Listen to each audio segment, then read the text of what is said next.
যখন মানতেছেন আমি এটা করতেছি, এটা আপনার কাছে খারাপ লাগতেছে, ভাই আমার কিছু করার নাই, আমি তো আমার ওই আল্লাহ শিক্ষা মোতাবেক চেষ্টা করতেছি, ওরা শিক্ষা থেকে জানতেছি। তখন উনি হয়তো বলবে কে আপনার তখন তাকে দিয়ে দিল। তো এইটা হলো মেইন কথা। আমাদের কেউ সাথে কোনো ঝগড়া ফাসাদ কোনো চিন্তা ভাবনা নেই। আমাদের একটাই মাত্র চিন্তা আছে না যে আমাদের একজন আল্লাহ বসে আছে। এটা আমাদের সবচেয়ে বড় পাওনা, সবচেয়ে বড়। যেমন যুদ্ধক্ষেত্রে যদি সেনাপতির সাথে দেখেন বা সেনাপতি আসতে দেখেন, তাহলে আপনার যে মনের জোর আর সেনাপতি না থাকলে যে আপনার মনের অবস্থা, সেই অবস্থাটা চিন্তা করতে পারেন। এখন আমরা একটা যুদ্ধক্ষেত্রে আছি, কিসের যুদ্ধ? শয়তানের সাথে যুদ্ধ, ধ্বংসের সাথে যুদ্ধ। গত ক্লাসেও বলছেন যে আমাদের সবচেয়ে বড় জেহাদ হলো আসাদুল জেহাদুল হাওয়া। আমরা হাওয়ার সাথে জেহাদ করতেছি, আমাদের মনের যে ইচ্ছা এটার সাথে জেহাদ করতেছি। তাইজুল করতে হুজুর উঠতেছেন, এসে দাঁড়ায় আছেন, আমরা কেউ দাঁড়াইতে পারতেছি, কেউ আসতে পারতেছি। আর আমরা যারা পাশে আছি তারাও চিন্তা করতেছি যে আমি এখনো টাইম আছে, এখন আমার সময় আছে। আমি এত তাড়াতাড়ি উঠে কি করবো, হুজুরই তো আসেন। আবার আমাদের অনেক আছে, সে আবার মারা আছে, চেক করে হুজুর আসছে কিনা, চারটে থেকে উঠে বসে থাকে। তো যেটা বলতেছিলাম যে আমাদের যে আল্লাহ খুশি আছে, এটা যে আমাদের সবচেয়ে বড় পাওয়া। এই পাওয়াটা পাওয়া অবস্থা করার জন্য একটাই আমাদের মাধ্যম আছে, সেটা হলো ক্লাসে আসা। এখন হুজুর আসছে, আমরা সবাই ক্লাসে চলে আসছি, কিন্তু আমরা কজন নিয়ে ক্লাস করতেছি? ইনারা আসতে পারি নাই, ইনারা হয়তো অনেক অজুহাত আছে, কিন্তু অজুহাত হুজুর বলছেন এটা হলো তৃতীয় হাত, ডান হাত, বাম হাত আর অজুহাত। তো অজুহাতটা না দিতে পারলে কাজ কামিয়াব। আমরা যদি অজুহাত না দিতে পারি তাহলে আমরা কামিয়াব। দেখেন বাবা তো সামনে আসে, আমরা যেন অজুহাতের আওতার থেকে মুক্ত হইতে পারি। হুজুর কাছে কাজ দোয়া চাই, আল্লাহর কাছে কাজ সম্পন্ন করি, বলি আল্লাহ আমাদের সুযোগ খেলবো এবং আমরা মুসলমান হিসেবে পড়াশোনা করি। দোয়া করি। আসসালামু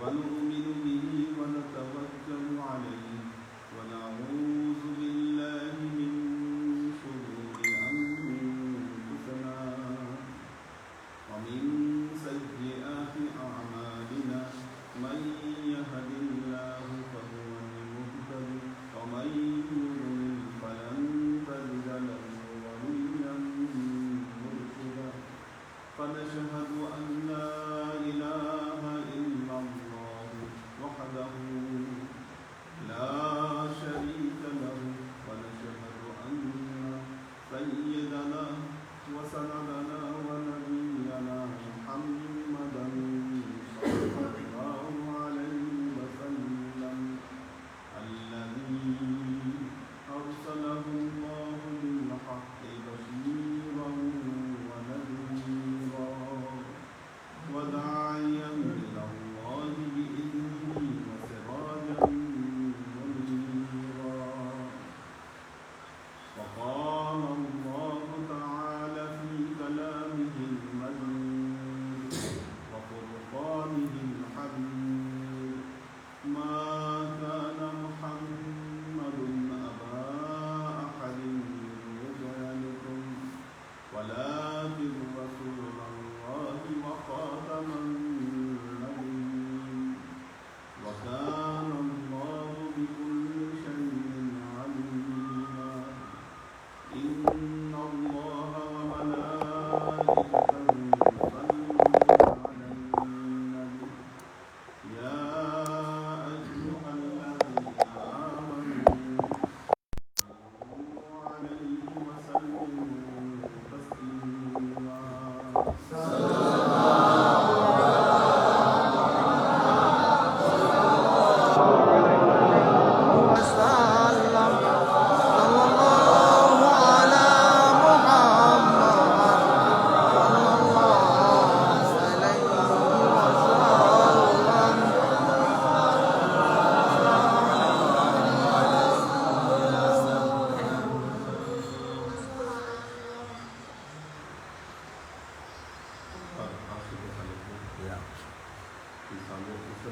যে একটু কম ছিল, এখন মনে ঠিক হয়ে গেছে।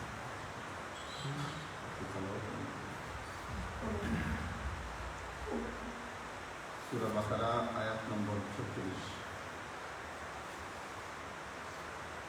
أعوذ بالله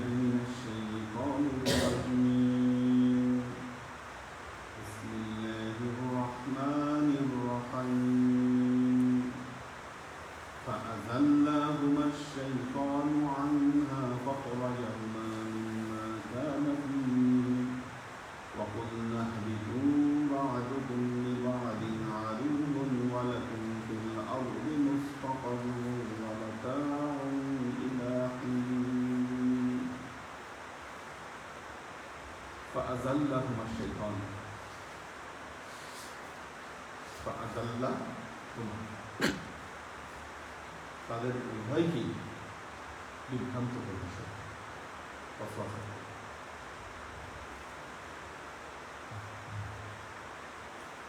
তার মানে বোঝা গেল বিভ্রান্তিকে দ্বিগুণ করেছে প্রথমে হাওয়া এরপর হযরত আদম আলাইহিস হাদিসে বর্ণনা এসে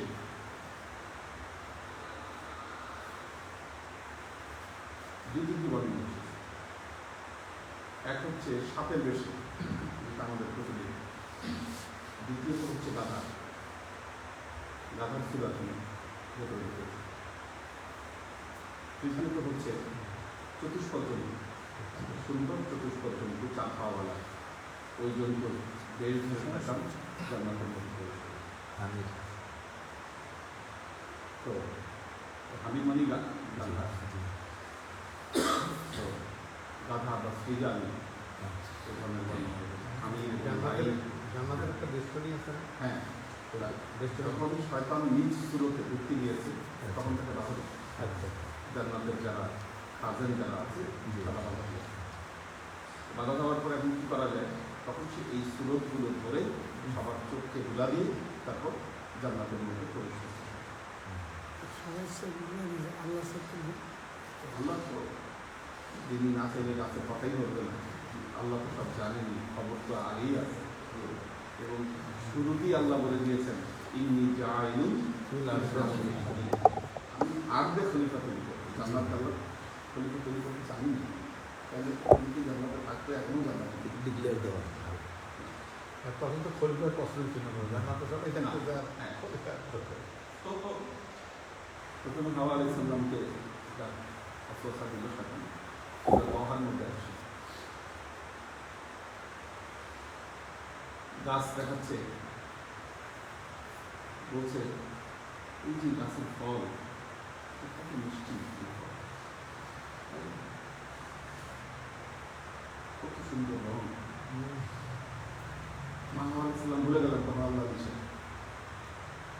একজন নাই, ভুলে গেলেন শয়তানের কথা। তো বললেন এই গাছের ফল খাইলে তো তোমরা ফেরেশতা হবে, আও তাকুনা মালাকাইন আও তাকুনা মিনাল খালিদিন, তোমরা যদি ফেরেশতা হয়ে যাবে তোমরা খালিদিন হয়ে যাবে, চিরস্থায়ী হয়ে যাবে এই গাছের ফল খাইলে। মা হাওয়া আলাইহিস সালাম খাইলেন ফল, ভুলে গেলেন আদম আলাইহিস সালাম।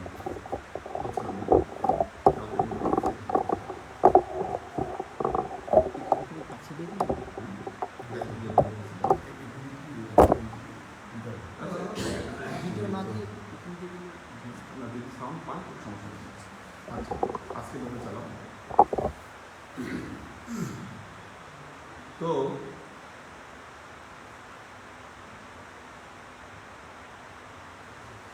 কে ফেললেন মজার একটা ফল, উনি নিজে খেয়ে হযরত আদম আলাইহিস সালামকে দিয়েছে ফল খেতে। আদম আলাইহিস সালাম তো জানেন তো ঠিক আছে কি আছে, উনিও ফল খেয়ে ফেলছে। যখনই ফল খেয়ে ফেলছে তখনই আমরা ডাক দিচ্ছে আদম কি করবো, তোমরা তো জালেমদের অন্তর্ভুক্ত হয়ে যাবে।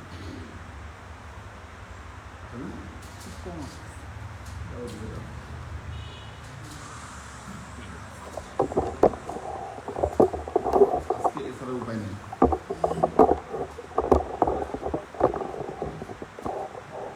ভিডিওটা কোনো সেভ হইতে নেই।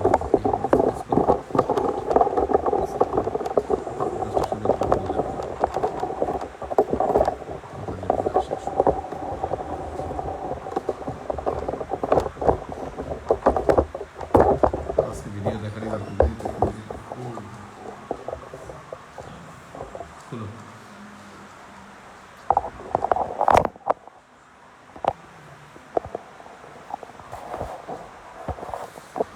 ভিডিও নাই থাক। আচ্ছা, তো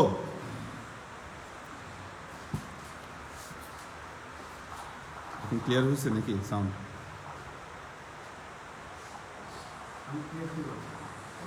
শোনা যাচ্ছে না? আজকে আর এর চাইতে বেশি হবে না, এটা এবার চালাইতে হবে, আমরা একটা নতুন সেট করতে হবে। হ্যাঁ ঠিক আছে, সাউন্ড সিস্টেমের থেকে একটা সেট করে নিতে হবে, নাহলে হচ্ছে না, এবার একটা ডেডিকেটেড সেট থাকে দরকার এটার জন্য, এই কনভার্টার দিয়ে হয় না। আচ্ছা, তো যে জিনিসটি বলছিলাম, ফা আজাল্লাহুমা শাইতানু আনহা, হযরত আদম আলাইহিস সালামও খেয়ে ফেললেন হযরত আদম আলাইহিস সালামও। যখন খেয়ে ফেললো ফল, আল্লাহ তখন ডাক দিল, কি করলো আদম, তুমি তো ভুল করলো, আমার নিষেধকে তুমি অমান্য করলে। কিন্তু শয়তানের যে এই ওয়াসওয়াসা হাওয়া আলাইহিস সালামকেও দিয়েছিল, আদম আলাইহিস সালামকেও দিয়েছিল, এটি কোরআনের আয়াত দ্বারা প্রতিষ্ঠিত হয়ে যাচ্ছে। ফাআযাল্লাহুমা শাইতানু, তাদের উভয়কেই শয়তান ওয়াসওয়াসা দিল। ফাখরাজাহুমা মিম্মা কানা ফীহি, ফাখরাজাহুমা, তাদের দুইজনকে বের করে দিল, মিম্মা কানা ফীহি, তারা যেখানে অবস্থান করছিল সেখান থেকে তাদেরকে বের করে দিল। ফাখরাজাহুমা মিম্মা কানা ফীহি ওয়া কুলনা হাবিতু বা'দুকুম লিবা'দিন, কুলনা হাবিতু বা'দুকুম লিবা'দিন আদুউন।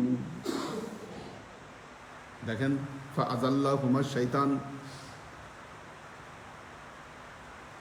শয়তান আদম হাওয়াকে ওয়াসওয়াসা দিয়েছিল। ব্যাপারটা যদি ওই পর্যন্ত থাকতো, খুব খেয়াল করে শুনুন, ব্যাপারটা যদি ওই পর্যন্ত থাকতো, আমাদের মাথা ব্যথার কোনো কারণ ছিল না, আমরা বেঁচে যেতাম।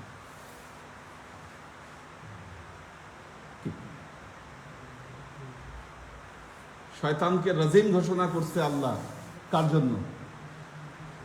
শয়তানকে অভিশপ্ত ঘোষণা করলো কার জন্য? না, আপনার জন্য না, আদম আলাইহিস সালামের জন্য। আদম আলাইহিস সালামের জন্য শয়তানকে অভিশপ্ত ঘোষণা করলো। ওখানে হাওয়া আলাইহিস সালাম ইনভলভ ছিল না, হাওয়া আলাইহিস সালামের পরে তৈরি হলো। শত্রুতা কার সাথে? হযরত আদমের সাথে। ওই শত্রুতার জের হিসাবে শয়তান কি করলো? আদমকে ওয়াসওয়াসা দিল, হাওয়াকেও ওয়াসওয়াসা দিল, দুইজনকেই ওয়াসওয়াসা দিল এবং জান্নাত থেকে বের করে দিল। প্রতিশোধ তো এখানে শেষ হয়ে গেছে, প্রতিশোধ কিন্তু শেষ ওখানে। এরপর আল্লাহ যে কথাটি বললেন, এখানেই তো বিপদ চলে আসবে। ওয়াকুলনা হাবিতু বা'দুকুম লিবা'দিন আদুউন, তোমরা একে অপরের শত্রু হয়ে এখান থেকে বের হয়ে যাও।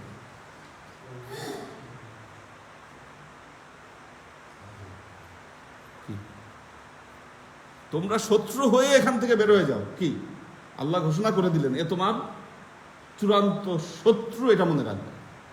ঘটনা ওখানে শেষ হয়ে গেলে, শেষ হয়েই গিয়েছিল।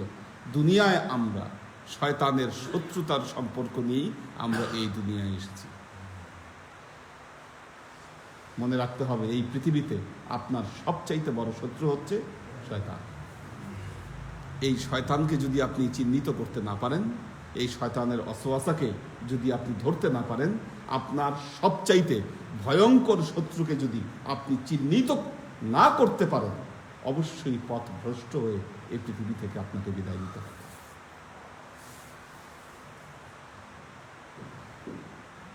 দেখুন, এই পৃথিবীতে মানুষ হয় সে আল্লাহর বন্দেগী করে, অথবা সে শয়তানের ইত্তেবা করে। এই দুইয়ের বাইরে যাওয়ার কোনো উপায় নেই। আল্লাহ কোরআনে বলেছেন, ওয়ালা তাত্তাবিউ খুতুওয়াতিশ শাইতান, তোমরা শয়তানের পদাঙ্ককে অনুসরণ করো না, শয়তানের পথকে অনুসরণ করো না। আমাদের মানুষের মধ্যে দুই ভাগে আমরা বিভক্ত, একদল শয়তানের পদাঙ্ককে অনুসরণ করছে, একদল আল্লাহর দ্বীনের পথকে অনুসরণ করছে। এই দুইয়ের বাইরে মানুষ নাই।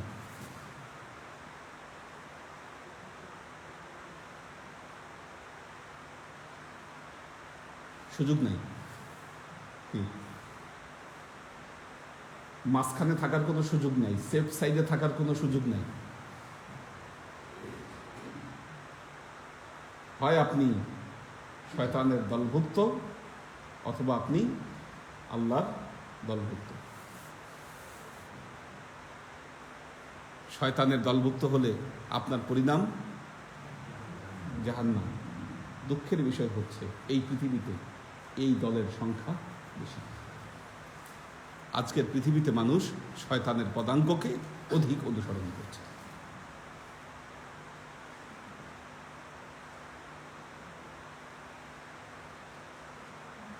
নেক্সট সূরাতে শয়তান ধোঁকা দিচ্ছে। মসজিদেও যাচ্ছে মানুষ, নামাজও পড়তেছে, ইবাদত বন্দিগিও করতেছে, তার সাথে সাথে শয়তানি কার্যক্রম 100% সে জারি রেখেছে। কেন? কিভাবে পসিবল? কারণ ওই লোক তার শত্রুর ধোঁকায়, শত্রুর কবজায় পরিপূর্ণভাবে গ্রেফতার হয়ে আছে। শরীরের জায়গায় আছে, রুহু কাকে দিয়ে রাখছে? শয়তানকে দিয়ে রাখছে। প্রবলেম হয়েছে কি আমাদের বহু মানুষেরই তার আত্মা নিজের আয়ত্তে নয়, সে তার আত্মাকে শয়তানের আয়ত্তে দিয়ে রাখছে। যখন একজন মানুষ তার আত্মাকে শয়তানের হাতে দিয়ে রাখে, শয়তানের দায়িত্বে দিয়ে রাখে, তখন ভালো মন্দ বোধ জ্ঞান সব কিছু তার কাছ থেকে বিদায় নেয়। ওই লোক তার স্বার্থের জন্য, দুনিয়াবি স্বার্থ হাসিলের জন্য এহেন কাজ নাই যা সে করতে পারে। তো এই যে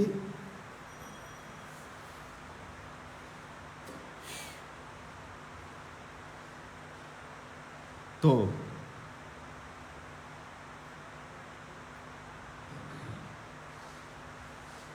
কোথায় গেল?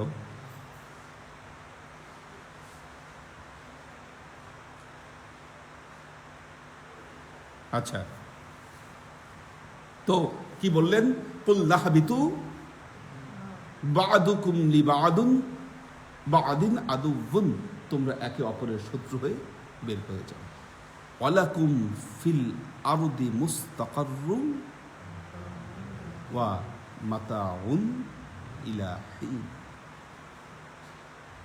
যতদিন এই পৃথিবীতে তুমি অবস্থান করবা ততদিনও শত্রু।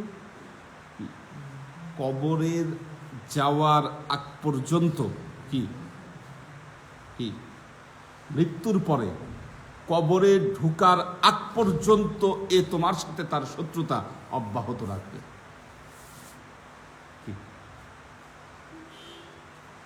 এই আর্ধে যতক্ষণ আপনি মুস্তাকার আছেন, কি এই আর্ধে যতক্ষণ আপনি কারার অবস্থায় আছেন, আপনার হাত পা চলতেছে, কি ততক্ষণও সে আপনার শত্রু।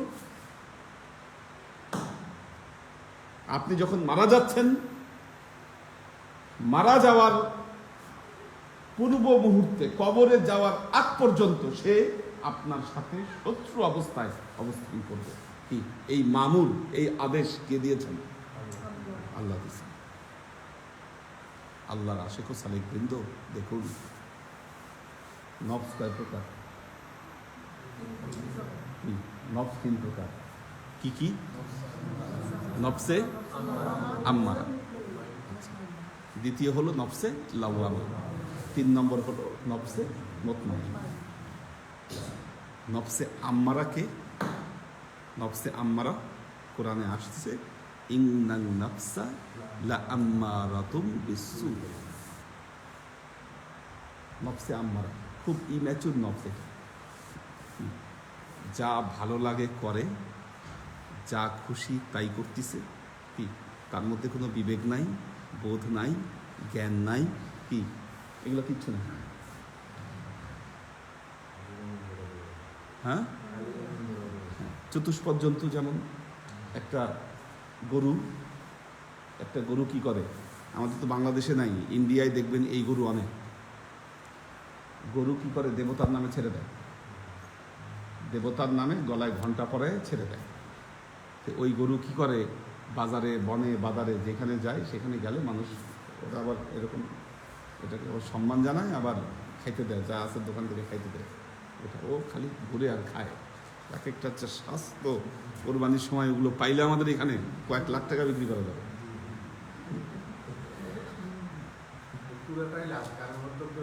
না, ওইটা ইয়া করে ছেড়ে দিচ্ছে, ওইটাকে যে লোক ছেড়ে দিছে ও দেবতার নামে ছেড়ে দিচ্ছে। বাংলাদেশ হলে তো নিয়ে নিয়ে এগুলো কবেই সব জমাই করে ভাই তুই না ওইটা কাবাব বানায় খাই ফেলতো, এটা ছেড়ে দিয়ে রাখছে। তো এই গরু ছাগল এরকম যেমন চতুষ্পদ জন্তু যেভাবে যাচ্ছে, মানুষের মধ্যে বহু মানুষ আছে দেখবেন ভালো মন্দ জ্ঞান পুরোটা তার না। অনেক আগে ইরান থেকে ফিরতেছি, গালফ এয়ারলাইন্স, দুবাই থেকে বাংলাদেশিরা উঠলো, অধিকাংশ মানুষই লেবার শ্রেণীর, যেটা বোঝা গেল। তো প্লেনের মধ্যে ড্রিঙ্কস দেয়, যে ড্রিঙ্ক, ওখানে কোল্ড ড্রিঙ্কও আছে, আবার আপনি নিলে সারাবও নিতে পারবেন। বাঙালি লোকজন মজা খাচ্ছে, কি গ্লাসের মধ্যে নিয়ে খাচ্ছে। কেন পারছে? ওর ভেতরে কিন্তু কোনো বোধ জ্ঞান, কি একটা অন্যায় বোধ, এটা একটা খারাপ জিনিস বা এটা একটা নিষিদ্ধ জিনিস, কি এই জিনিসটা তার মধ্যে নাই, এবং তার মধ্যে কোনো অনুশোচনাও নাই। বিশ্বাস করেন, ও যে কাজগুলো করতেছে কোনো অনুশোচনা নাই। অনুশোচনা আসতেছে না কেন? কারণ তার ভেতরে পাপবোধ জন্ম নেয়নি, সে তার নফসের সাথে আসলে কোনো বিরোধে সে জড়িত নয়। যখনই একজন সালেক, যখনই একজন সুফি তিনি চিন্তা করেন যে না, আমার নফস যা চায় আমি তা করতে পারি না, বরং এর বিপরীত কিছু কাজ আমার করা দরকার, তখনই ওই লোকের নফসকে বলা হয় নফসে লাওয়ামা। লাওয়ামা শব্দের অর্থ হচ্ছে ভৎসনাকারী। সে প্রতিনিয়ত নিজেকে ভৎসনা করে, আমি কি করছি। হ্যাঁ না, হ্যাঁ, আত্মসমালোচনাকারী নফস। এই জন্য মনে রাখবেন, যার ভেতরে আত্মসমালোচনা নাই, যার ভেতরে আত্মসমালোচনা নাই, সে পশুতুল্য। মজার ব্যাপার কি জানেন? আমাদের আত্মসমালোচনা নাই বলেই পরসমালোচনা আমরা বেশি করি। বলেন, আমরা যখন আপনি আপনার নিজের আত্মসমালোচনায় ব্যস্ত হবেন, বিশ্বাস করুন, মানুষ যদি এই কাজে ব্যস্ত থাকতো, অপরের দোষ ধরার ফুসরাত এই দুনিয়ায় কেউ পেত না, সময় পেত না। আমাদের মধ্যে অনেক মানুষ দেখবেন খালি ও কি করছে, ওই কি করছে, কে কি করে বেড়েছে, এই আলাপ, এই চর্চা। আরে বাবা, ও কি করছে, সে কি করছে, এমন দেখেন দেখেন ধরেন সে নিজেই এমন একটা অপরাধ করে, সে নিজেই এমন একটা অপরাধের সাথে জড়িত। আমাদের নাম বলবো না, আমাদের বিশ্ববিদ্যালয়ের এক শিক্ষক, সে এরকম।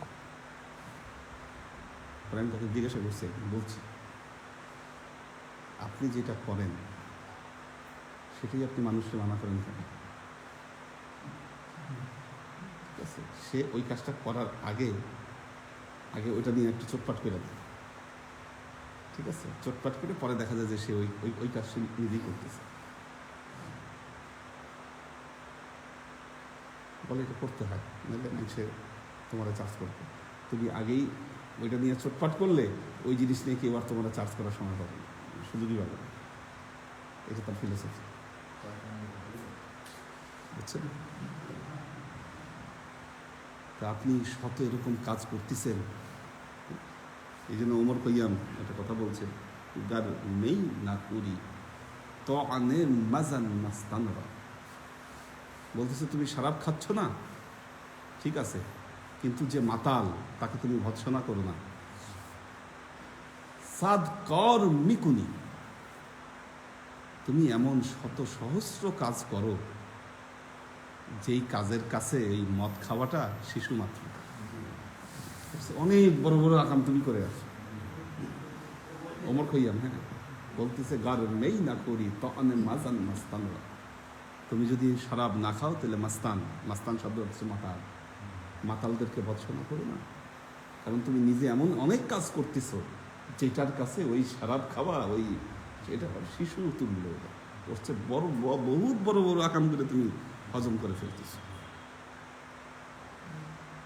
কাজী আল্লাহর আশিক ও সালেক বৃদ্ধ, আপনি যদি আধ্যাত্মিকতার পথে আত্ম উন্নয়ন ঘটাতে চান, আপনাকে অবশ্যই নিজের আত্মসমালোচনায় লিপ্ত হতে হবে।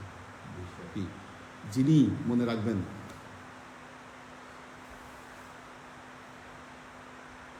আপনাদের মধ্যে যিনি নিজেকে শ্রেষ্ঠ মনে করেন, যারাই নিজেকে সর্বোত্তম মনে করেন, নিজেকে সর্বোত্তম মনে করেন, নিজের কোনো দোষ খুঁজে পান না, মনে রাখবেন আপনি ভুলের মধ্যে আছেন, আপনি ভয়াবহ, আপনি শয়তানের পূর্ণভাবে শয়তানের খপ্পরে আপনি পড়ে আছেন। কেন? কারণ দেখেন, যখন আল্লাহ শয়তানকে বলেছিল আদমকে সেজদা করো, সে কি বলেছিল? আনা খাইরুম মিনহু, আমি তো ওর চাইতে বেটার। শয়তান শুধু এটাই দেখে আমি তার চেয়ে বেটার।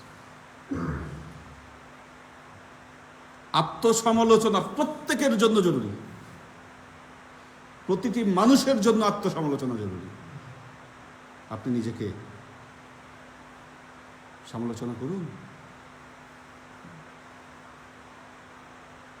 তো আল্লাহর আশিক ও সালেক বৃন্দ, قُلْنَا اهْبِطُوا بَعْضُكُمْ لِبَعْضٍ عَدُوٌّ وَلَكُمْ فِي الْأَرْضِ مُسْتَقَرٌّ وَمَتَاعٌ إِلَى حِينٍ।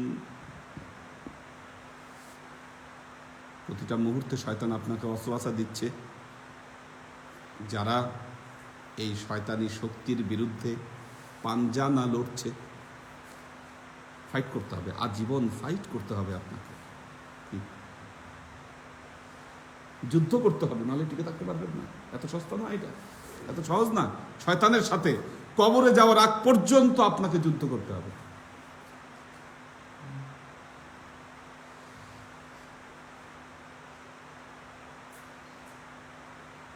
আল্লাহর আশিক সালেক বৃন্দ, দিনে দিনে যে পরিস্থিতি হচ্ছে, বুদ্ধিজীবী থেকে শুরু করে আলেম ওলামা, নিজের চোখে কত দেখতেছি, টাকা পয়সার কাছে তারা বিক্রি হয়ে যাচ্ছে। সত্য কথা জানে সে, সত্য কোনটা জানে সে, হক কোনটা, কি হক কথা বলার, সত্য কথা বলার শক্তি সাহস নাই তাকে। হ্যাঁ, তার মানে কি? তার মানে কি? আত্মাটা বিক্রি করে দিচ্ছে, এই তো।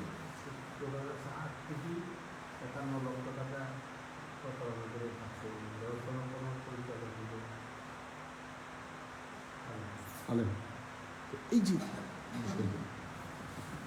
সেটা তো একটা জিনিস, ও তো চিটার, তো চিটারি বাদ। হ্যাঁ,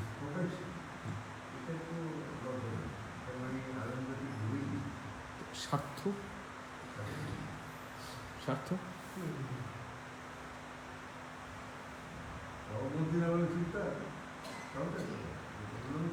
এটাই তো কথা, এটা তো আল্লাহ নবীর তো তাই কথা। তারপরে বলছে জালিকা আদু আফুল ঈমান। ঠিক আছে, তুমি বাধা দিতে পারছো না, তাহলে ফাবি কলবিহি, অন্তর থেকে ওইটাকে খারাপ জানো। জালিকা আদু আফুল ঈমান, ওইটা হচ্ছে ঈমানের সবচেয়ে নিকৃষ্ট জায়গা। আসলে আমরা কোথায় যাচ্ছি তাহলে? কোন পরিণতিতে শয়তান কিভাবে তার রাজত্ব পৃথিবীতে প্রতিষ্ঠা করে যাচ্ছে বলেন? শয়তানের এই রাজত্ব, শয়তান তার রাজত্ব প্রতিষ্ঠা করছে, আপনি তার বিপরীতে, তার বিরুদ্ধে আপনি কি করছেন? কি আপনার দায়িত্বটা এইখানে বুঝতে হবে আপনাকে, না হলে কবরে যাওয়ার আগ পর্যন্ত যে কোনো ভাবে হোক আপনাকে পথভ্রষ্ট করে দিবে শয়তান।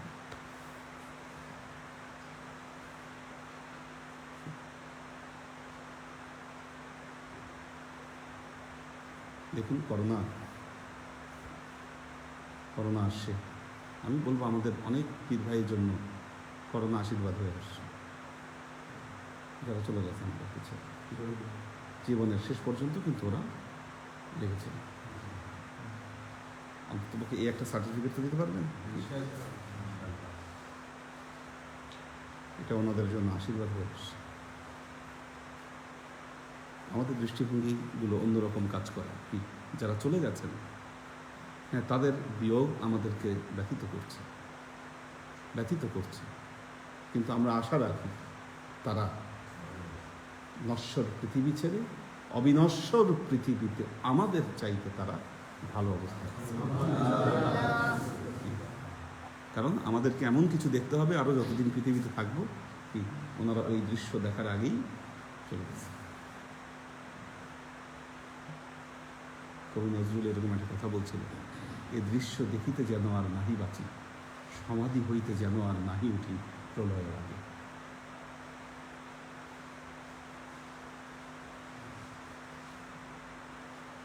যে হাতে পাইত শোভা খরতর বাড়ি, ভোট ভিক্ষার ঝুলি সে হাতে ঝুলাইয়া দিয়াছে হায়। রাজনীতি ইহা পলায়া আসিয়াছি আমি দুহাতে লজ্জায় নয়ন ঢাকিয়া, যৌবনের লাঞ্ছনা দেখিবার আগে কেন মৃত্যু হইল। হে যুবক তোমারে হেরিয়া আমি কাঁদি, অসম্ভবের পথে সম্ভাবনা যার, সুদূর ভবিষ্যতে দুর্মদ দুর্বার, সে আজ অতীত পানে মেলিয়া নয়ন, কেবলই পেছনে চলে নেতার আদেশে তলোয়ার হইয়াছে লাঙ্গলের ফল।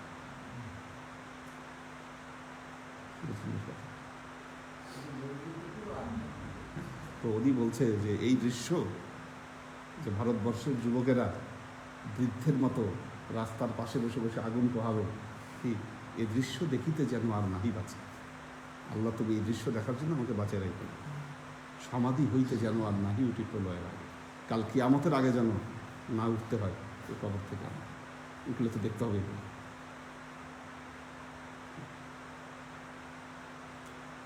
তো আল্লাহর আশিক ও সালেক বৃন্দ যারা চলে গেছেন তারা তো চলে গেছেন, আমরা যারা আছি বহুত খারাপ কিছু দেখতে হবে আমাদেরকে আরো সামনে, আল্লাহ মাফ করুন। কিন্তু প্রতিটা মুহূর্তে মনে রাখবেন, যদি আল্লাহর কাছে আপনার মকবুলিয়াত হাসিল করতে হয়, এই শয়তানের সাথে যুদ্ধ করতে কখনো পিছপা হবেন না, মাথা নত করবেন না। আজীবন আপনাকে এই যুদ্ধ চালিয়ে যেতে হবে।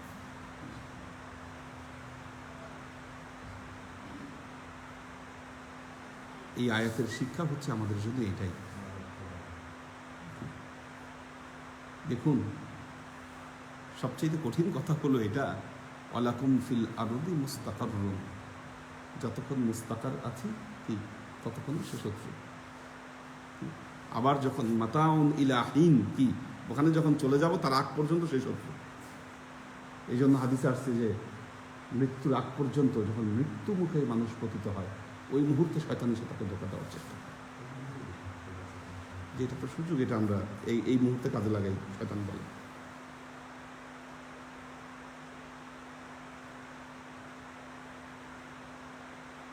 যুবক,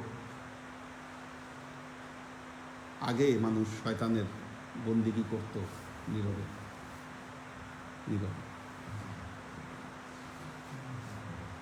এখন প্রকাশ্যে।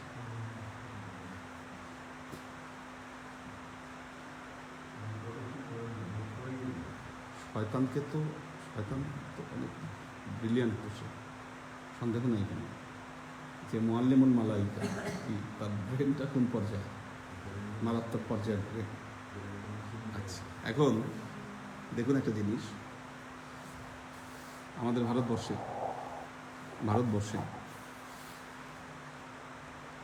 শয়তানের পূজা তো এখন মানুষ অনেক আছে যারা ডেভিলের পূজা করে,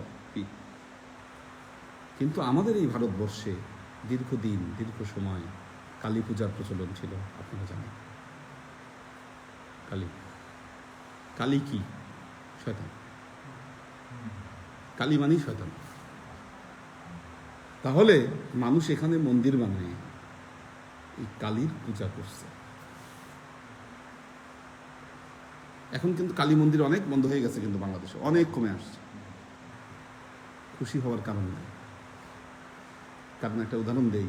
আগে আমাদের সিনেমা হল ছিল, কোন জায়গায় জানি সিনেমা হল বানায় মসজিদ বানাইছে, মানুষ খুব খুশি। আরে বাবা, মালিক বিরাট কাজ করছে। মালিক কেন করছে? আগে সিনেমা হলে অনেক লাভ হতো, টিকিট বিক্রি হতো, তো বিশাল লাভজনক ব্যবসা ছিল। এখন ব্যবসা নাই, ব্যবসা নাই। কেন নাই? আরে এখন তো সিনেমা হল মানুষের পকেটে পকেটে ঢুকে গেছে। জি, ওই তো সেটাই তো বললাম, ঠিক আছে।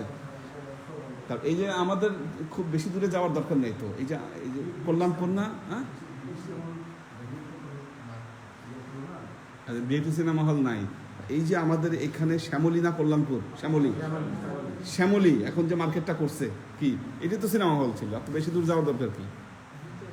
কি হ্যাঁ, এখন সিনেমা হল আছে?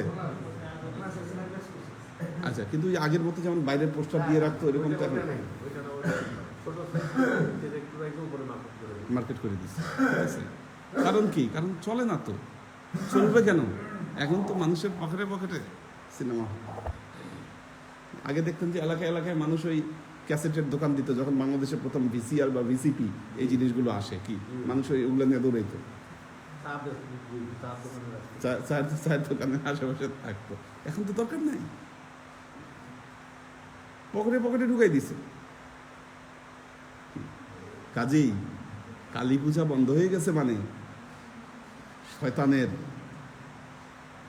শয়তানের বিপ্লব বন্ধ হয়ে গেছে, এটা ভাবার কোনো কারণ নাই। কি শয়তান আপনার রন্ধ্রে রন্ধ্রে কাজ করতেছে। হ্যাঁ,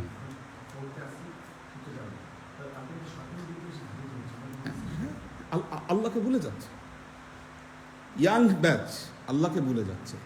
ধর্মের কি দরকার, ধর্মের কি প্রয়োজনীয়তা, কেন ধর্মকর্ম করতে হবে, এই ব্যাপারে কোনো কনসেপ্ট তাদের মধ্যে গ্রো হয় নাই। তারা এই বিশ্বাস করে ধর্ম কাজে সময় দেওয়া, কি ধর্মের কাজে নিজেকে ইনভলভ করা, এটা বেকার। আউটপুট নাই। চিন্তা করে দেখেন কনসেপ্টটা কোথায় গেছে। কি শয়তানের তার কালী মন্দিরে গিয়ে তো শয়তানের পূজা করার দরকার নাই তো। কি এখন আপনি এই চিন্তা করতেছেন যে ধর্মের সাথে সম্পৃক্ত থেকে আমার কোনো আউটপুট নেই। তা আউটপুট না থাকলে কি দরকার আছে? হ্যাঁ হ্যাঁ হ্যাঁ, আউটপুট নেই তো। দেখুন, এভাবেই শয়তান তার রাজত্ব কায়েম করে। সেকুলার মতবাদ এক সময় তো পৃথিবীতে ছিল না। এটা সেকুলার মতবাদ তো পৃথিবীতে ছিল না। ধর্মের সাথে মানুষের সম্পর্কটা এরকম ছিল। আপনি দেখেন একটা জিনিস,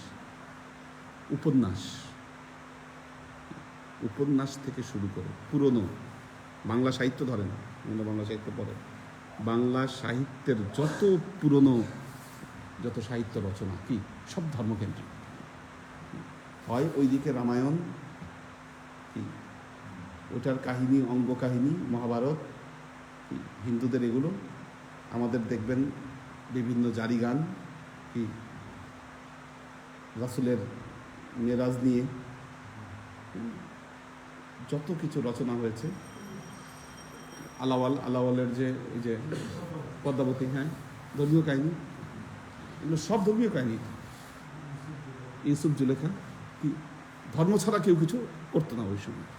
যত পুরনো নাটক ইংরেজি সাহিত্য থেকে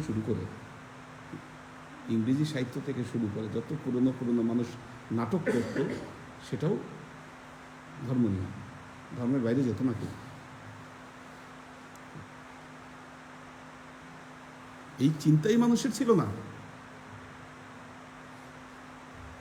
রাশিয়ায় যখন সমাজতান্ত্রিক বিপ্লব হলো, কি রাশিয়ায় সমাজতান্ত্রিক বিপ্লব হওয়ার পরে তখন তারা নিজেদের বুদ্ধিজীবী তৈরি করলো, সারা পৃথিবীতে এদেরকে ছড়াই দিল। আপনি ইন্ডিয়ায় যদি যান, ইন্ডিয়ায় একটা জিনিস খেয়াল করবেন, ইন্ডিয়ায় কিন্তু কলকাতা বা বাংলা অঞ্চল, এই সেকুলারিজম, এইটার যত প্রভাব, আপনি সারা ইন্ডিয়া গিয়ে এটার কোনো প্রভাব পাবেন না। খালি আমাদের কলকাতার এদিকে একসাথে দুই জায়গায় প্রোভাইড করছে। আমাদের ওই ইন্ডিয়াতেও প্রোভাইড করছে, বাংলাদেশেও ওই যে কতগুলো গভর্নমেন্ট কি ওই সময় টাকা দিচ্ছে, এরা টাকা খেয়ে কাজ করছে। হ্যাঁ, লাল পতাকা লাল বই কি এখন তো নাই, এখন মানুষজন নাই তো এদের সাথে।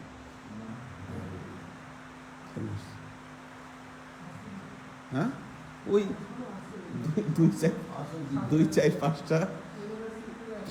চার পাঁচটা কিন্তু গলার জোর আবার খুব এদের। আচ্ছা, কেন দেখেন এদের বুদ্ধিটা কি? ন্যায়ের কথা বলে এরা। আমি বলবো সেগুলো বলছি, ন্যায় নীতির কথা খুব বলে, প্রকাশ্যে সব ন্যায় নীতির কথা, কোনটা ভালো কোনটা মন্দ, কোনটা মনুষ্যত্ব কোনটা মনুষ্যত্ব না, কি এই কথাগুলো সবাই খুব বলে। আবার আড়ালে গিয়ে ছেলে মেয়ে সব মিলে গাঁজা খায়। কি আড়ালে গিয়ে যে গাঁজা খায় ওটা তো সবাই দেখেন, সামনে ভালো ভালো কথা বলতেছে, এটা তো সবার চোখে পড়ে। এখন আমরা ধর্মপ্রাণ যারা, এরা তত সুন্দর করে সাজায় মিথ্যা কথা বলতে পারে না। ধর্মের একটা যারা ধার্মিক, কি আল্লাহ নবীর সময়ের পরবর্তী যুগে রাজনীতিতে ধর্মপ্রাণরা ধরা খেল কেন? এরা মিথ্যা কথা বলতে পারে না, বাকিরা তো সুন্দর মিথ্যা কথা বলতে পারে। ও দেখা যাচ্ছে না ক্লাস। আচ্ছা, এটা কালকে থেকে ঠিক হয়ে যাবে আশা করি। তুমি আজকের মধ্যে একটু খবর নাও ফোনের ব্যাপারটা। ঠিক আছে, আজকে এই পর্যন্ত। আল্লাহ আমাদেরকে রহম করুন।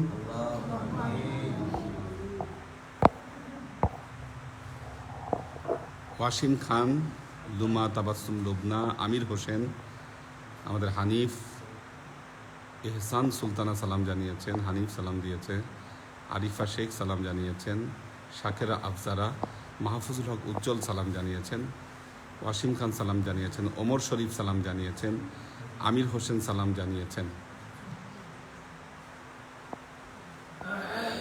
আমাদের আশরাফুল ইসলাম, উনি বড় একজন ইতিহাসবিদ বাংলাদেশের, সৈয়দ আশরাফুল ইসলাম, উনি বলেছেন যে আমাদের বুনিয়াদী ধারার এ সবক অনুষ্ঠান আমাদের শিক্ষার মূল ঐতিহ্য স্মরণ করিয়ে দেয়। আল্লাহ পাক আহসানুল হাদি সাহেবকে দীর্ঘ জীবন দান করুন। সাইয়্যিদুন্নেসা ইরানি, নাজমুল আলম, মোহাম্মদ পারভেজ, আনোয়ারা শরীফ সালাম জানিয়েছেন, রেজা নিসা, আলী আকবর ভাই সালাম জানিয়েছেন, পারভেজ সালাম জানিয়েছেন, দোয়া চেয়েছেন, আমরিন শরীফ সালাম জানিয়েছেন, মোহাম্মদ ইরফান শেখ, হুজুর আসসালামু আলাইকুম সবাই। আচ্ছা, আব্বুর চোখ এখনও ভালো হয়নি, দোয়া মানে আমাদের সোলাইমান ভাইয়ের চোখে একটু সমস্যা হয়েছে, ওই নাকে ফোড়া হয়েছিল, সেখান থেকে ইনফেকশন হয়ে চোখে একটু এফেক্টেড হয়েছে, একটু অসুস্থ আছে। মোহাম্মদ কবির হোসেন সালাম জানিয়েছেন, শামসুস সালেহিন সালাম জানিয়েছেন, ওয়াসিম খান, হুজুর কাজের প্রয়োজনে অন্য ধর্মের বিশেষ অনুষ্ঠানে শুভেচ্ছা জানানো যাবে কিনা, যেমন বড়দিন, এটা না করাই উত্তম, এটা করতে যায় না।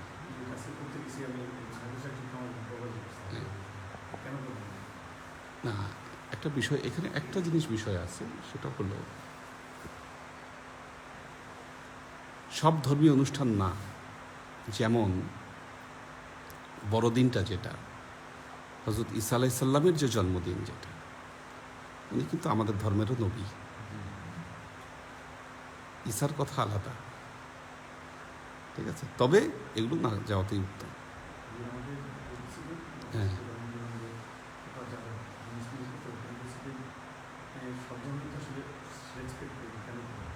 না, সব ধর্মকে রেসপেক্ট করা এক জিনিস, পার্টিসিপেট করা ভিন্ন জিনিস, দুইটা আলাদা। হ্যাঁ, না না, দরকার নেই।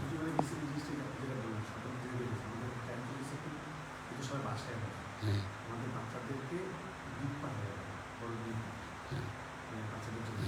এখন আমি তো এই কথাই তো বলি, হুজুররা ওয়াজ করে মিলাদ বন্ধ করছে, মিলাদের মিষ্টি বন্ধ করছে, মিষ্টি খাওয়া বেদাত, মিষ্টি খাওয়া মানে গু খাওয়া। কি আমি তো বলেছি পরবর্তী চান্স আসতেছে এগুলো, ঠিক আছে, আপনার মিষ্টি বন্ধ করে দিছে, কি দেখেন, আপনার মিষ্টি বন্ধ করে দিছে কেন জানেন? কারণ এই মিষ্টি খাইতে বহুত হিন্দু খ্রিস্টানরা মসজিদে চলে আসে, কি ধর্মীয় অনুষ্ঠানে চলে আসে। এটা বন্ধ করে দিয়ে এদের গিফট কিন্তু বন্ধ করতে পারেন নাই, এদের কেক কিন্তু বন্ধ করতে পারেন নাই। কি বান্দরবানে গিয়ে, এবার আমি লাস্ট যে বান্দরবান গিয়েছিলাম, খুব রিমোট অঞ্চলে, একটা দুনিয়া থেকে আলাদা, সোজা কথা ওটা। সেখানে সাধারণ মানুষ যাওয়া কঠিন কাজ, এবং ওখানে যাওয়ার জন্য আমাকে 4 জায়গায় এন্ট্রি করে যাইতে হচ্ছে। বের হওয়ার সময় আবার সব জায়গা থেকে নাম কেটে বের হইতে হচ্ছে। আমি একদিন দেরি করছি বের হইতে, তো বিজিবি ক্যাম্পে খবর হয়ে গেছে ওখানে যে এই লোকটা কই, সে কোথায়।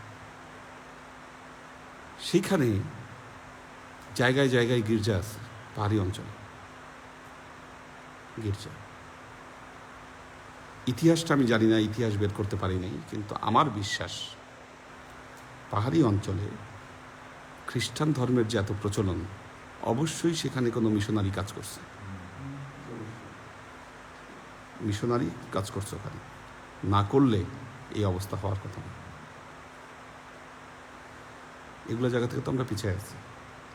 আমরা মারামারি করতেছি, কেটা মিলাদে মিষ্টি খাইলো, কে খাইলো না, কি আমরা এগুলা নিয়ে পড়ে আছি। কেন পড়ে আছি? আমাদেরকে এগুলা নিয়ে ফেলে রাখা হয়েছে। হ্যাঁ, এগুলার ব্যস্ততার সুযোগে ওনারা সুযোগ নিয়েছে। আমাদেরকে বলা হচ্ছে, মুসলমানদেরকে শেখানো হচ্ছে, মিয়া তুমি জিহাদ করো, জিহাদ করে কি করো, বোম ফাটাও, অপরাধ নিরপরাধ মানুষ মারো। কি আপনি এরকম বোম দিয়ে মানুষ মারতেছেন, তারা হসপিটাল করে সেবা দিচ্ছে। মানুষের মন অন্তর কোন দিকে যাবে? কি কোন দিকে যাবে? ধরা খাই যাচ্ছি আমরা এগুলো জায়গায়। তো বুঝতে হবে এগুলো জায়গা থেকে, এগুলো থেকে দূরে থাকা উত্তম। আচ্ছা, মাহফুজুল হক উজ্জ্বল, ও সাউন্ড ক্লিয়ার না, সাউন্ড একটু সমস্যা দিচ্ছে। সিয়াম আহমেদ, মোহসিনুদ্দাইয়ান, সাউন্ড ক্লিয়ার না সবাই বলেছে। আশা করি কালকে বা পরশুর মধ্যে জিনিসটা আমরা চেষ্টা করব। আমির হোসেন ভাই দোয়া চেয়েছেন।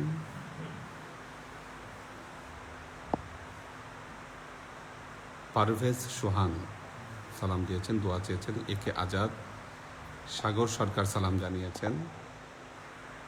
সাউন্ড বাট ভিডিও নাই, সাউন্ড ওকে বাট ভিডিও নাই। ভিডিও আজকে সাউন্ডের জন্যই আর দেওয়া যায়নি। আমাদের আব্দুল সাত্তার ভাই আছেন, শোয়েব খান আছেন। আব্দুল সাত্তার ভাই সালাম জানিয়েছেন, সবার কাছে দোয়া চেয়েছেন। তিশা তৌফিকা, আফ্রিদিতি অনু, মোহাম্মদ দেলোয়ার হোসেন সালাম জানিয়েছেন। শামিমা আক্তার, আব্দুল হাফিজ, মৌলানা মফিজুল ইসলাম, তিনি লিখেছেন মাশাল্লাহ। উনিও একজন রূপগঞ্জের মাদ্রাসার প্রিন্সিপাল, তো ভালো আলেম উনি। খুব সুন্দর ইনস্ট্যান্ট বিভিন্ন বিষয় নিয়ে উনি ছন্দে ছন্দে লিখে ফেলতে পারে, কবিতা লিখে ফেলতে পারে। মৌলানা মফিজুল ইসলাম। আব্দুল হাফিজ ভাই সালাম জানিয়েছেন। আমাদের ইয়া ভাই আছেন, আমাদের হাসিব ভাই আছেন। নুসরাত রুনা, ভিডিও নাই হাফিজ ভাই বলছেন। আশা করি কালকের মধ্যে আমরা, কালকে বা পরশুর মধ্যে সলভ করে ফেলতে পারব। নুসরাত রুনা সালাম জানিয়েছেন তারপরে সবাইকে। সাউন্ড শুনতে পারছি, ভিডিও নাই। মোহাম্মদ মুখলিস মিয়া, মোবাইদুর রহমান, পপিয়ারা জামান সুমি সালাম জানিয়েছেন। এইচকে হানিফ সালাম জানিয়েছেন। সুলেমান ভাইয়ের জন্য দোয়া চেয়েছেন। মোশাররফ হোসেন, আসসালামু আলাইকুম হুজুর, ভিডিও দেখা যাচ্ছে না, শব্দ সঠিক শোনা যাচ্ছে না। আশা করি ঠিক হয়ে যাবে, এটা কাল পরশুর মধ্যে আমরা ঠিক করে ফেলবো ইনশাল্লাহ। মোহাম্মদ কবির হোসেন, শাকেরা আফজালা সালাম জানিয়েছেন। মোবাইদুর রহমান সালাম জানিয়েছেন। সাইফুল রিঙ্কু বাহরাইন থেকে সালাম জানিয়েছেন, দোয়া চেয়েছেন। ওয়াসিম খান, শুক্রিয়া হুজুর, আল্লাহ যেন এগুলা থেকে দূরে থাকার তৌফিক দান করেন। আমাদের যেহেতু ইতালিতে আছে, হ্যাঁ হ্যাঁ, সে রেগুলার ক্লাস করে আমাদের সাথে। আল্লাহ তৌফিক দান করুন। এবং বিষয় হচ্ছে যে কারো মনে কষ্ট দেওয়া যাবে না। টেকনিক্যালি ধরেন আপনাকে কেক দিয়ে গেল, এখানে কিছু বিষয় আছে। হিন্দুদের বা বিধর্মীদের জবাই করা কোনো মাংস খাওয়া যাবে না, গোস্ত খাওয়া যাবে না, আল্লাহর নামে যেটা জবাই হয় না। আচ্ছা, বিদেশে একটা ব্যাপার ঘটে, দোকানে হালাল হালাল করে রাখে। ওদের হালালের কনসেপ্ট হলো জবাই করা হয়েছে, তার মানে সেটা হালাল। কোপ দিয়ে না কেটে বা অন্য কোনোভাবে না মেরে ওইটাকে জবাই করে কাটছে, এই কনসেপ্টে হালাল বলে। কিন্তু আমাদের কিন্তু হালালের কনসেপ্ট হচ্ছে বিসমিল্লাহ বলে জবাই করতে হবে। বিসমিল্লাহ আল্লাহ আকবার বলে জবাই করলে সেটা আমাদের জন্য হালাল না, হালাল না আমাদের জন্য। অন্যান্য বিষয় যেগুলো লাড়ু, ভাত, অন্য যে সমস্ত জিনিস, ভেজিটেবল, মিষ্টি, ওগুলো যা কিছু আছে ওগুলো হালাল। মাছ হালাল, সমস্যা নেই। কিন্তু হিন্দু সন্দেশ বানাইছে, সন্দেশ খাইতে আপনার কোনো সমস্যা নেই। কিন্তু যেই সন্দেশটা প্রসাদ হিসাবে দেওয়া হয়েছে দেবীর সামনে, ওইটা আপনার জন্য হারাম, ওইটা হারাম হয়ে গেছে। কি ঠিক তেমনি কেক বানাইছে, সমস্যা নাই, কেক খেতে পারেন। কিন্তু যেই কেকটা যিশুর মূর্তির সামনে দেওয়া হয়েছে, কি ওইটা আর আপনি খেতে পারবেন না, ওইটা হারাম। বুঝছেন? নর্মাল কেক বানিয়ে দিচ্ছে, আচ্ছা ঠিক আছে, খান, সমস্যা নেই। হ্যাঁ,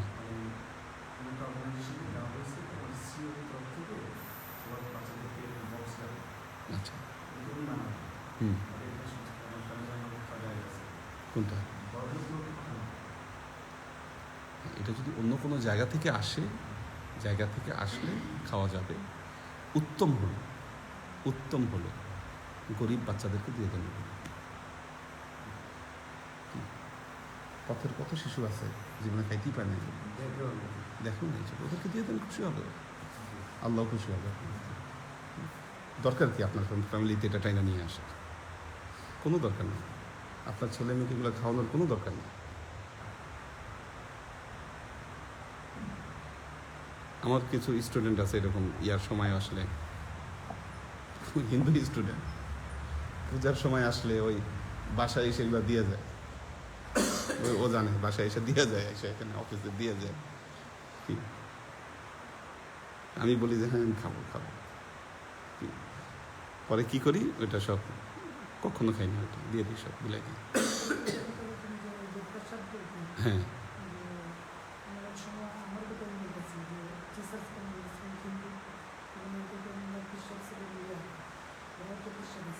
জি,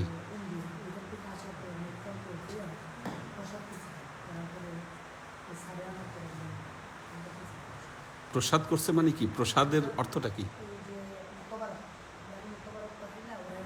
না না, ঠিক আছে, ফল ফ্রুট দিয়ে বানাইছে, সেটাতে সমস্যা নেই।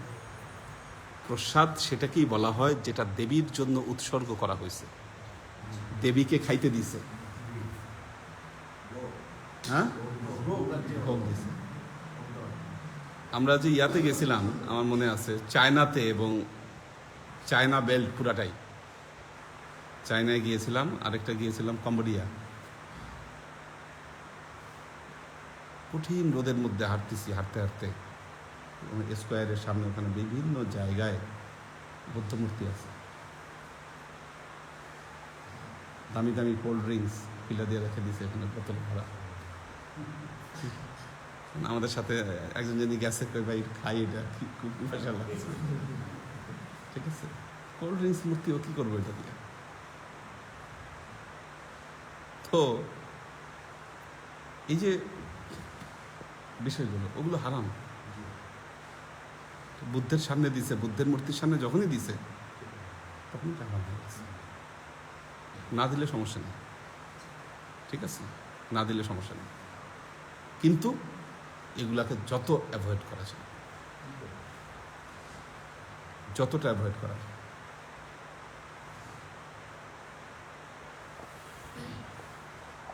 কুলু হালালান তাইয়্যিবান, হালাল এবং তাইয়্যিব।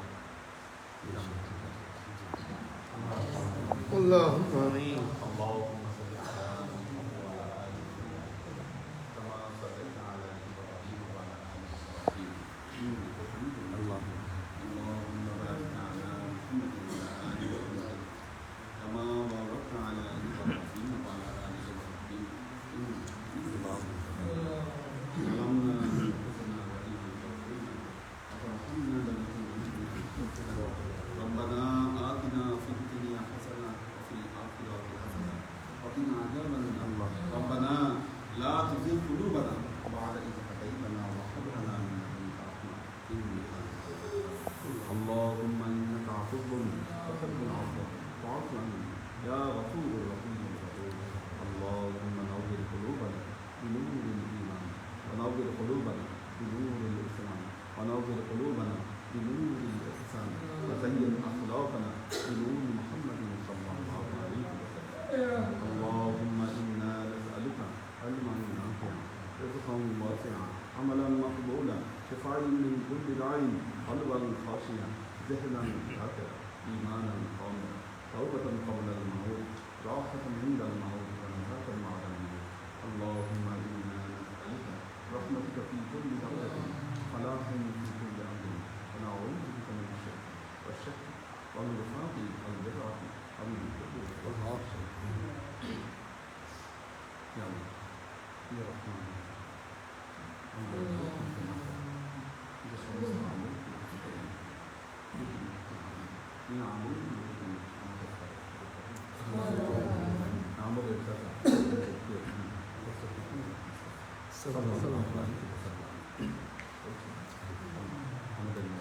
পরিবার বর্গের কাছে اللهم آمين.